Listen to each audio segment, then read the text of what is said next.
Like Nagarjuna ఒక సందర్భంలో అన్నట్టు అన్ని మూవీస్ మీవి కామెడీ ట్రాక్లోనే వెళ్తున్నాయి. I mean what do think? అన్ని డిఫరెంట్ సబ్జెక్ట్స్ చేసిన సినిమాలు, బట్ ఎలాంటి కథను తీసుకున్నా కూడా నేను ఎంటర్టైనింగ్గా చెప్పడానికి ట్రై చేస్తాను. ఎందుకనంటే ఒక 2.5 గంటలు చాలా సీరియస్గా ఒక విషయాన్ని చెప్తే ఎవరికైనా అంత ఇంట్రాక్టివ్గా ఉండలేరు. అందుకని ఎంటర్టైనింగ్గా చెప్తే బాగుంటుంది ఏదైనా విషయం. So you didn't start on a comedy note?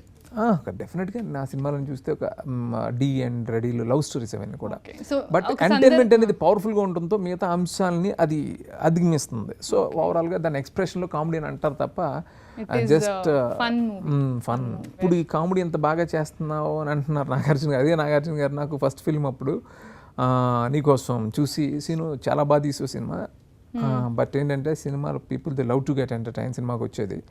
So ఆ ఎంటర్టైన్మెంట్ మిస్ చేసో తప్పకుండా నెక్స్ట్ సినిమాలో అది చెయ్యాను 100%. ఆయన సలహా నేను పాటించి ఆనందం సినిమాలో ఎంటర్టైన్మెంట్ బాగా వర్క్ చేశాను. ఆ వర్క్ చేసినప్పుడు దానికి బాగా రెస్పాన్స్ వచ్చింది.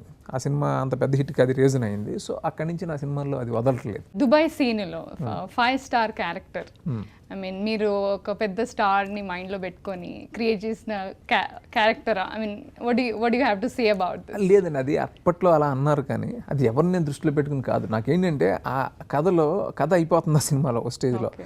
కథ అయిపోయిన తర్వాత సినిమాని సస్టైన్ చేయడానికి ఒక ఏదో క్యారెక్టర్ కావాలి. ఎవడో గ్యాంగ్స్టర్ ఇక్కడ ఉన్నాడు, ఎవరినో కిడ్నాప్ చేయాలి. ఎవరినో కిడ్నాప్ చేయాలన్నప్పుడు ఎవరో సెలబ్రిటీని కిడ్నాప్ చేయాలి. అప్పుడు యాక్చువల్గా ఒక ఫిల్మ్ స్టార్ని వేరే స్టేట్లో ఎవరినో కిడ్నాప్ చేసిన ఒక ఉదంతం ఏదో విన్నాను నేను.